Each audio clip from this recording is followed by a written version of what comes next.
Welcome to Suguna's home making. இன்றைக்கி நம்ம சேனலில் ஒரு சூப்பரான கத்திரிக்காய் காரக்குழம்பு செய்ய போகிறோம். நம்ம இப்போ கத்திரிக்காய் எடுத்து வச்சுருக்கிறோம். அதை பாருங்கள், இப்போ 4 வகிர்ந்து வச்சுருக்கிறோம். ஃபுல்லாக கட் பண்ணக்கூடாது. அதே மாதிரி காம்பு பகுதி அப்படியே இருக்கணும். நம்ம ஃபுல்லாக காம்பை எடுத்துடக்கூடாது. இந்த காம்பு பகுதி தான் இந்த கத்திரிக்காய் காரக்குழம்புக்கு டேஸ்ட் கொடுக்கும்.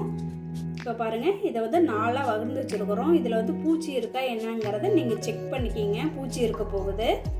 இப்போ இதை 4 கட் பண்ணி வச்சிட்டோம். இதில் தண்ணியில் போட்டுடணும், இல்லாட்டி கருத்து போயிடும் கத்திரிக்காய். இப்போ இதை ஃபஸ்ட்டு நம்ம ஸ்டஃப் பண்ணி வச்சிடலாம். இந்த கத்திரிக்காவை ஸ்டஃப் பண்ணுறதுக்கு நம்மளுக்கு 1 ஸ்பூன் நம்ம மல்லித்தூள் எடுத்து வச்சுருக்கிறோம். 3/4 ஸ்பூன் அளவு மிளகாய் தூள் சேர்த்திக்கிறோம். அடுத்தது 1/4 டீஸ்பூன் அளவு நம்ம மிளகு தூள் ஆட் பண்ணிக்கிறோம். அடுத்தது தேவையான அளவு உப்பு சேர்த்திக்கிறோம்.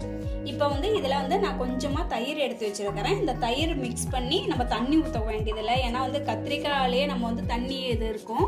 அதனால் தயிர் மிக்ஸ் பண்ணி நம்ம ஸ்டஃப் பண்ணிக்கலாம். ஊற்றி நம்ம ஃபுல்லாக பிசைஞ்சிக்கலாம்.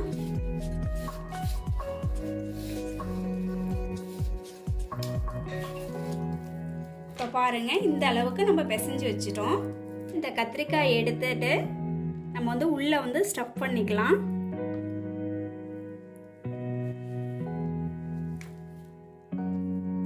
அப்போதான் நம்ம கத்திரிக்காய் சாப்பிடும் போது நல்ல டேஸ்ட்டாக இருக்கும். நம்ம ஸ்டஃப் பண்ணி வச்சுட்டா குழம்புலே டைரெக்டாக போட்டோம்னா காரம் உரைக்காது.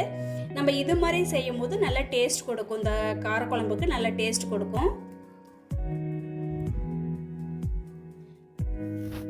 பிளேட்டில் வச்சிடலாம். இதே மாதிரி எல்லா கத்திரிக்காயும் நம்ம ஸ்டஃப் பண்ணி வச்சிடலாம்.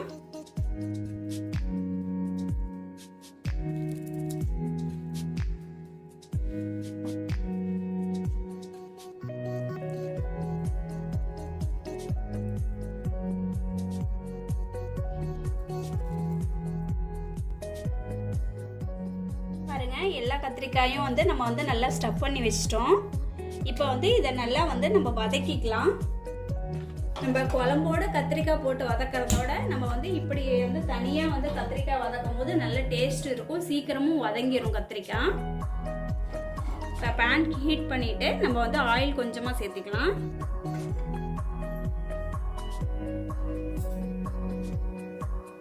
இந்த கத்திரிக்காய் காரக்குழம்புக்கு நம்ம நல்லெண்ணெய் தான் நல்லா இருக்கும்.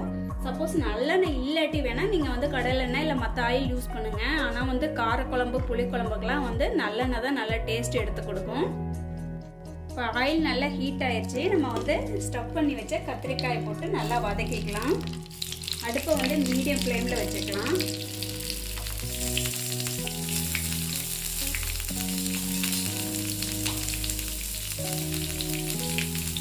கத்திரிக்காய் போட்டதுக்கு அப்புறமே மேலே லைட்டாக எல்லா கத்திரிக்காயிலையும் கொஞ்சம் ஆயில் ஆட் பண்ணிக்கலாம். கத்திரிக்காய் போட்டு 1 நிமிஷத்துக்கு நல்லா வேகட்டும். அதுக்கப்புறம் அடுத்த சைடு நம்ம திருப்பி போட்டுக்கலாம்.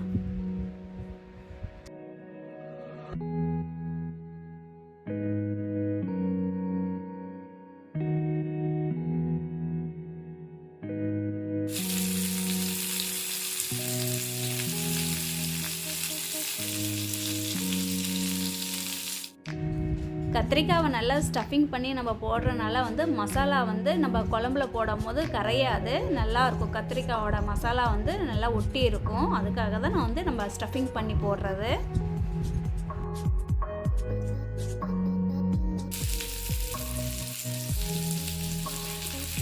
இப்போ இந்த கத்திரிக்காய் வதங்கிட்டு இருக்கட்டும். இப்போ நம்ம புளி எடுத்து வச்சுருக்கிறோம். எலுமிச்சை சைஸ் அளவு புளியை எடுத்து வச்சுருக்கிறோம். அதை தண்ணியில் போட்டு நம்ம ஃபஸ்ட்டு ஊற வச்சுக்கலாம் புளியை.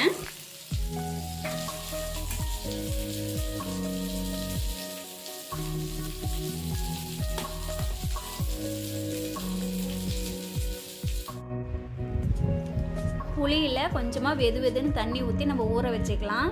வெதுன்னு தண்ணி ஊற்றி நம்ம ஊற வைக்கிறனால நல்லா புளி சாஃப்டாக ஆயிரும். கரைக்கிறதுக்கு ஈஸியாக இருக்கும்.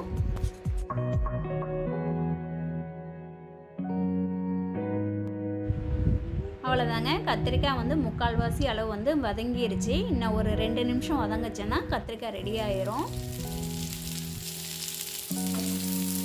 பாருங்க, இந்த அளவுக்கு கத்திரிக்காய் வதங்கினா போதும். இப்போ ஒரு 5 நிமிஷம் நல்லா வதங்கி இருக்கு. நம்ம இதை எடுத்து வச்சிடலாம். இப்போ ஒரு கடாய் ஒன்று நம்ம எடுத்து வச்சுருக்கிறோம். அந்த கடாயில் வந்து நம்ம ஆயில் ஊற்றிக்கலாம். நல்லெண்ணெய் தான் நான் இப்பயும் ஊற்றுறேன். இந்த குழம்புக்கு டேஸ்ட் கொடுக்கறது வந்து எண்ணெய் தான். அதனால் எண்ணெய் வந்து கொஞ்சம் அதிகமாகவே ஊற்றிக்கிங்க. மற்ற குழம்போட நம்ம வந்து புளிக்குழம்பு காரக்குழம்புக்கெலாம் வந்து எண்ணெய் அதிகமாக தான் ஊற்றணும். எண்ணெய் நல்லா காஞ்சிருச்சு. இப்போ கடுகு போட்டுக்கலாம். அதன் கூடயே நம்ம வந்து உளுந்து கொஞ்சம் எடுத்து வச்சுருக்கோம். உளுந்து போட்டுக்கலாம்.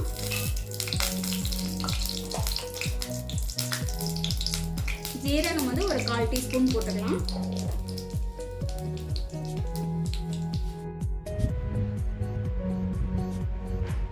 பூண்டு வந்து ஒரு 5-6 பூண்டை வந்து நம்ம வந்து தட்டி வச்சுருக்கிறோம். அந்த பூண்டை வந்து நம்ம போட்டு நல்லா வதக்கிக்கலாம். பூண்டை வந்து தட்டி போட்டால் தான் நல்லாயிருக்கும், வாசமாக இருக்கும், டேஸ்ட்டும் கொடுக்கும் இந்த குழம்புக்கு. கடுகு ஜீரகம்னா நல்லா பொரிஞ்சிருச்சு. பூண்டை போட்டுக்கலாம். கருவேப்பிலை கொஞ்சம் எடுத்து வச்சுருக்கிறோம். அதையும் போட்டு நல்லா வதக்கிக்கலாம்.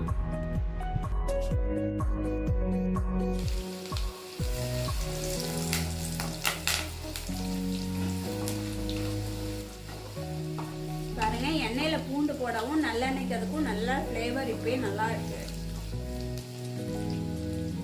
அடுத்து பார்த்தீங்கன்னா வந்து நான் சின்ன வெங்காயம் வந்து ஒரு 20 வெங்காயம் வந்து சின்ன சின்னதாக கட் பண்ணி வச்சுருக்கிறேன். அடுத்து ஒரு பெரிய வெங்காயம் நம்ம வந்து கட் பண்ணி வச்சுருக்கிறோம். உங்களுக்கு தேவைப்பட்டுச்சுன்னா வந்து சின்ன வெங்காயம் வேணாலும் போட்டுக்கலாம், இல்லாட்டி பெரிய வெங்காயம் வேணாலும் போட்டுக்கலாம். நான் 2 சேர்த்து போடுறேன்.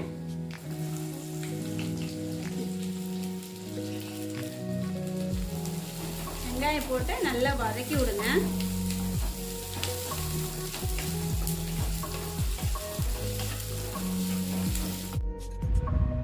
வெங்காயம் வதங்கும் போது அடுப்பை வந்து மீடியமாக வச்சுக்கிட்டு வதக்கி விடுங்க.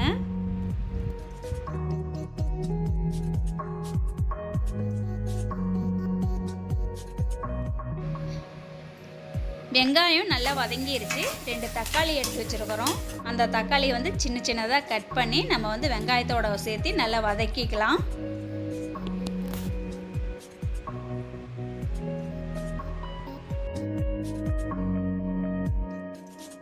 தக்காளி நல்லா வதங்கிறதுக்காக வந்து நம்ம கொஞ்சமாக உப்பு போட்டு நல்லா வதக்கிக்கலாம்.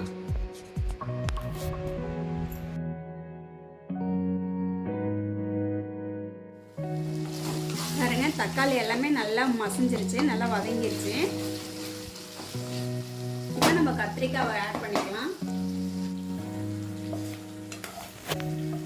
நம்ம எண்ணெய் இதிலே இருக்குது, அப்படியே வந்து இதில் வந்து ஆட் பண்ணிக்கலாம். எண்ணெயோட சேர்த்து நம்ம வந்து அந்த கத்திரிக்காவை ஆட் பண்ணிக்கலாம்.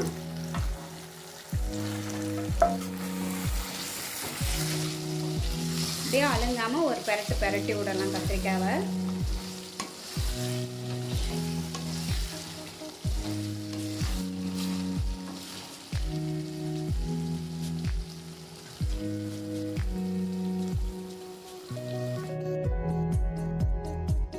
அடுத்து மசாலா எல்லாம் சேர்த்திக்கலாம். மஞ்சள் தூள் எடுத்து வச்சுருக்கிறோம், 1/4 டீஸ்பூன் அளவு சேர்த்திக்கலாம். அடுத்து வந்து நான் மல்லித்தூள் வந்து 1 டேபிள் ஸ்பூன் அளவு எடுத்து வச்சுருக்கிறேன். மல்லித்தூள் ஆட் பண்ணிக்கலாம். அடுத்து வீட்டில் அரைச்ச குழம்பு மிளகாத்தூள் வந்து 2 டேபிள் ஸ்பூன் அளவு சேர்த்திக்கிறேன். உங்களுக்கு வந்து குழம்பு மிளகாத்தூள் இல்லாட்டி நீங்கள் வந்து கொத்தமல்லி தூளும் வரமிளகாத்தூளும் ஆட் பண்ணிக்கிங்க. அவங்கவுங்க காரத்துக்கு தகுந்த மாதிரி ஆட் பண்ணிக்கிங்க.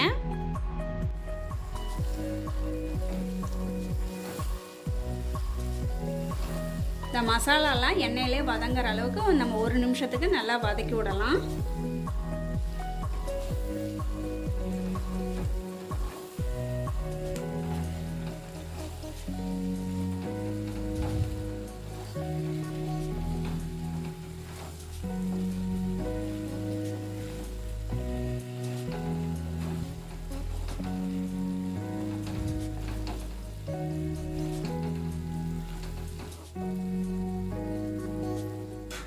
இப்போ 2 நிமிஷம் ஆயிடுச்சு. மசாலாவோட பச்சை வாசனை போயிடுச்சு. இப்போ வந்து புளி வந்து நம்ம வந்து ஒரு எலுமிச்சம்பழம் சைஸ் அளவு வந்து ஊற வச்சுருந்தோம். இப்போ நான் கரைச்சிட்டேன்.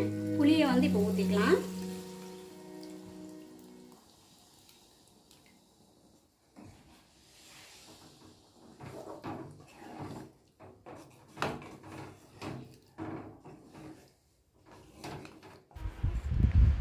நம்ம புளி தண்ணி ஊற்றுனதுக்கு அப்புறமே குழம்புக்கு தேவையான அளவு தண்ணி ஆட் பண்ணிக்கலாம்.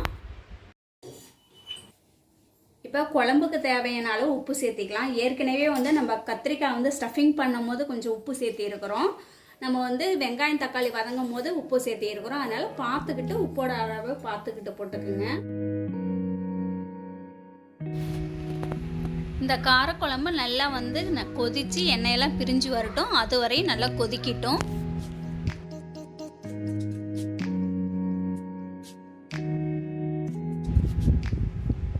இப்போ ஒரு மூடி போட்டு நல்லா வந்து கொதிக்க விட்டுக்கலாம். ஒரு 10 நிமிஷத்துக்கு நல்லா கொதிச்சிச்சுன்னா நல்லா வந்து கொதிச்சு எண்ணெயெல்லாம் பிரிஞ்சு வந்துடும்.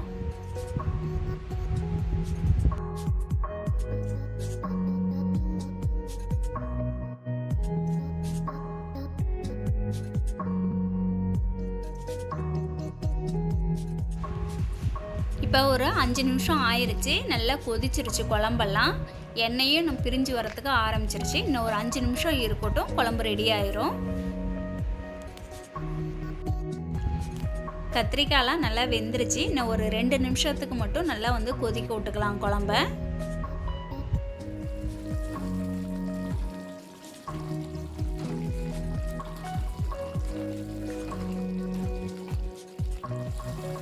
பாருங்க, எண்ணெய் நல்லா பிரிஞ்சு வந்துருச்சு. இந்த ஸ்டேஜ் வந்து கரெக்டாக இருக்கும் நம்ம அடுப்பு ஆஃப் பண்ணுறதுக்கு. அடுப்பை ஆஃப் பண்ணுறதுக்கு முன்னாடி நம்ம வந்து லைட்டாக வந்து நல்லெண்ணெய் எடுத்து வச்சுருக்கிறோம். பச்சை எண்ணெய் மேலே வந்து ஊற்றும் போது நல்லா வாசமாக இருக்கும். பச்சை எண்ணெய் ஊற்றும் போது கொஞ்சமாக நம்ம ஊற்றிக்கலாம். நம்ம வந்து எண்ணெய் அதிகமாக யூஸ் பண்ணுறதுனா ஒன்றும் பிரச்சனை இல்லை. நம்ம நல்லெண்ணெய் தான் யூஸ் பண்ணுறோம். அதனால் எவ்வளோ வேணாலும் சேர்த்திக்கலாம் நல்லெண்ணெய். இப்போ பார்த்தீங்கன்னா வெல்லம் வந்து நான் எடுத்து வச்சுருக்கிறேன். கொஞ்சமாக இதில் வந்து நம்ம சேர்த்திக்கலாம். நம்ம வந்து புளிக்குழம்பு காரக்குழம்புக்கெலாம் வந்து கொஞ்சம் வெல்லம் சேர்த்தும் போது அந்த புளிப்பு டேஸ்ட்டை வந்து பேலன்ஸ் பண்ணி தரும். நல்ல டேஸ்ட் இருக்கும். நான் வந்து கொஞ்சமாக வந்து வெல்லம் சேர்த்திக்கிறேன்.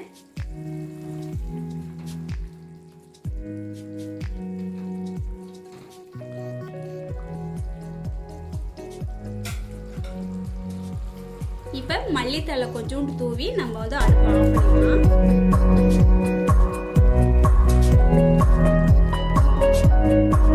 பாருங்க, பார்க்கவே எவ்வளோ கலர்ஃபுல்லாக இருக்குல்ல. இந்த ஸ்டேஜில் அடுப்பு ஆஃப் பண்ணிக்கலாம்.